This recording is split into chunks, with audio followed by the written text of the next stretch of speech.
Motivation theory में आपने Maslow's need hierarchy theory पढ़ी होगी, जिसमें कि आपने देखा होगा कि 5 नीड्स होते हैं जो कि किसी को भी मोटिवेट करते हैं। That is physiological need, security need, social need, esteem need और सेल्फ एक्चुअलाइजेशन नीड। उसके बाद आपने जो है हर्जबर्ग 2 थ्योरी फैक्टर पढ़ा होगा, जहाँ पे आपने देखा होगा कि जो ऑर्गेनाइजेशन में कुछ ऐसे फैक्टर्स होते हैं जो हाइजीन फैक्टर होते हैं और कुछ फैक्टर्स होते हैं जो मोटिवेटिंग फैक्टर होते हैं जो एम्प्लॉय को मोटिवेट करते हैं। इसी तरीके से मैकलैंड्स ने 3 नीड थ्योरी दिया था, जिसको हम 3 नीड फैक्टर थ्योरी के नाम से भी जानते हैं।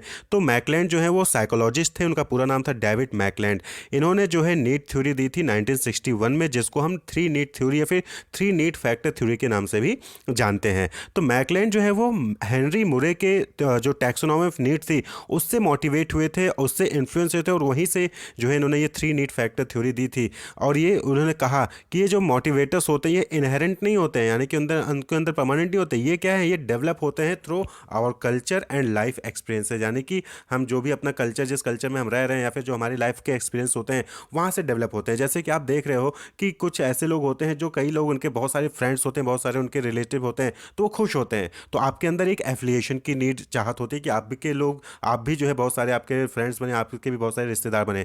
इसी तरह से आप देखते हो कि कुछ लोग होते हैं जो पावर के पीछे भागते हैं और उनको पावर मिलती है तो वो बहुत ही मतलब कि शानो शौकत से सभी को इन्फ्लुएंस कर लेते हैं। तो आपके अंदर भी आती है नीड कि आपके पास भी पावर पावर होनी चाहिए, तो आप जो है पुलिस बनना चाहते हैं या फिर आर्मी जाना चाहते हैं या फिर आप नेता बनना चाहते हैं। तो इस तरीके से आप जो अपने लाइफ के एक्सपीरियंसेस से जो है आपकी नीड जो है डेवलप होती है। तो मैकलैंड ने कहा कि 3 इंपॉर्टेंट नीड्स होती हैं जो इंसान को मोटिवेट करती हैं, ठीक है। और इसीलिए इसको हम क्या कहते हैं, इसको लर्न नीड्स थ्योरी कहते हैं। क्यों? क्योंकि हम लर्न करते हैं अपने कल्चर से, अपने लाइफ के एक्सपीरियंस से। तो ये नीड हम लर्न करते हैं, उसके बाद ये जो है हमें मोटिवेट करती हैं।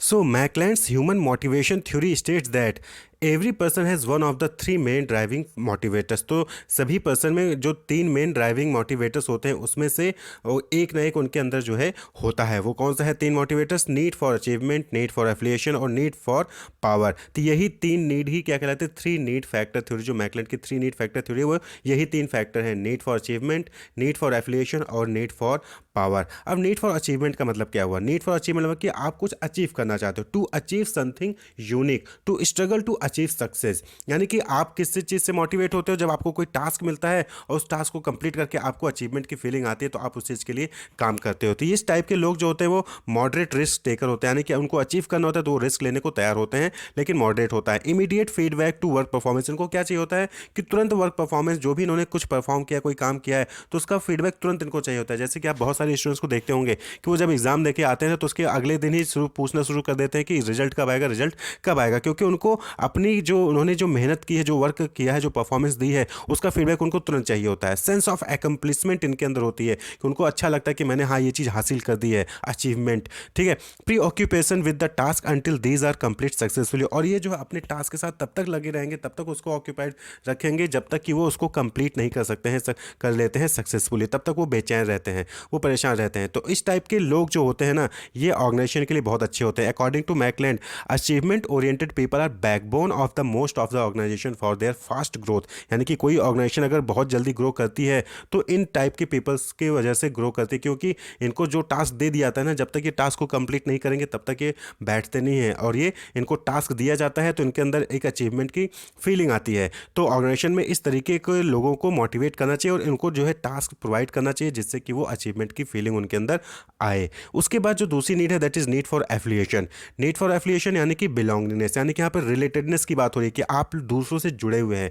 It is a desire for relationship based on cooperation and mutual understanding. तो आपने देखा होगा कि बहुत सारे, आप कॉलेज की बात कर लें चाहे ऑर्गेनाइजेशन की बात करें, तो बहुत सारे ऐसे लोग होते होंगे जिनको अच्छा लगता है कि वो दोस्त बनाएं, जिनको अच्छा लगता है कि वो एक साथ मिलकर पढ़ाई करें। कुछ ऐसे स्टूडेंट होंगे जो अकेला पढ़ना पसंद करते हैं, कुछ ऐसे स्टूडेंट होंगे जो ग्रुप में पढ़ना पसंद करते हैं। तो ये नीड फॉर एफिलिएशन वाले वही हैं कि जिनको ग्रुप में पढ़ना पसंद है, ग्रुप में काम करना पसंद है। जब वो किसी के साथ मिलकर कोई काम करते हैं तो वो बहुत अच्छे से परफॉर्म कर लेते हैं, टास्क को अच्छे से कंप्लीट कर लेते हैं। लेकिन अगर आप उन्हें वही काम अकेले करने के लिए बोल दीजिए तो वो नहीं कर पाएंगे, कहीं ना कहीं उनमें कोई ड्रॉबैक रह जाएगा, कोई परफॉर्मेंस उनकी उतनी अच्छी नहीं हो पाएगी। तो इस टाइप के लोगों को भी आपको पहचानना होता है, ऑर्गेनाइजेशन को पहचानना होता है, और उसके अकॉर्डिंग उनको जो है टीम वर्क वाला चीज़ देना, टीम वर्क वाला काम देना चाहिए। तो ये person is satisfy if is able to maintain pleasant social relationship, यानी कि अगर उसका सोशल रिलेशनशिप अच्छा है तो वो जो है अच्छा परफॉर्म कर पाएगा, वो सेटिस्फाई होगा। Individuals having high affiliation need prefer working in an environment providing great greater personal interaction, यानी कि जो ऐसे लोग होते हैं जो एफिलिएशन से मोटिवेट होते हैं ना, उनको वर्किंग इन्वायरमेंट भी ऐसा चाहिए होता है जहाँ पे इंटरेक्शन हो। आप अकेले ऑफिस में बैठे हो, कमरे में बैठे हो, आप नहीं कर पाओगे। ठीक, तो ये चीज़ इंपॉर्टेंट होती है। जैसे कि आपने, अगर आपने क्यूबिकल, एक सीरीज़ वेब सीरीज़ है, वो क्यूबिकल वेब सीरीज़ अगर आपने देखी हो तो वहाँ पे देखेंगे कि जो पर्सन होता है वो जो है उसको प्रमोट करके एक सिंगल अलग से सेपरेट कैबिन दे देता है। पहले 4 लोग मिलकर साथ में एक जगह बैठ के काम कर रहे होते हैं, लेकिन जो प्रमोट होता है उसकी वर्क परफॉर्मेंस अच्छी होती है, उसको कैबिन मिल जाता है, लेकिन उस कैबिन में वो अकेला परेशान हो जाता है, वो काम नहीं कर पाता, तो वो वापस से अपने फ्रेंड्स के पास आके काम करना स्टार्ट कर देता है। That is need for affiliation. Such individuals are effective performer in a team. तो ये इंडिविजुअल क्या होते हैं, ये इफेक्टिव परफॉर्मर होते हैं जब वो एज अ टीम काम करते हैं। क्लियर। इसी तरीके से एक पर्सन और होते हैं, वो होते हैं नीड फॉर पावर वाले, यानी कि उनकी नीड क्या होती है कि उनको पावर चाहिए होता है। The desire to influence other individuals behaviour as per your wish.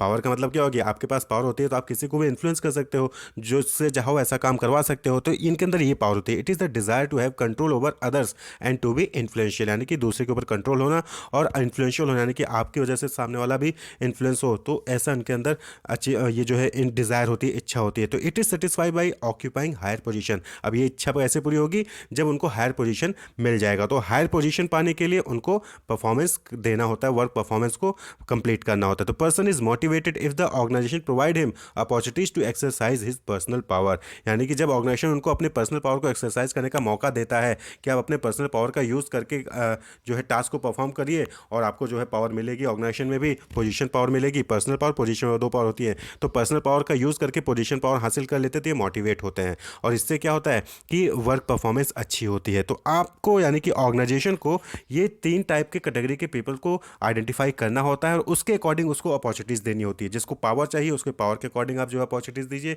उसके अकॉर्डिंग मोटिवेट करिए। जिसको एफिलिएशन चाहिए उसको टीम के अकॉर्डिंग जो है मोटिवेट करवाइए, और जिसको एफिलिएशन क्या कहते हैं अचीवमेंट चाहिए होता है उसको टास्क दीजिए, टास्क कंप्लीट करिए, उसको सर्टिफिकेट, ट्रेनिंग, अवार्ड, रिवॉर्ड जो भी है उसको देकर जो है उसको मोटिवेट कर सकते हैं। तो ये मैकलेंड 3 नीड फैक्टर थ्योरी होता है, need for achievement, need for power and need for affiliation. Wish you all the best. Keep watching.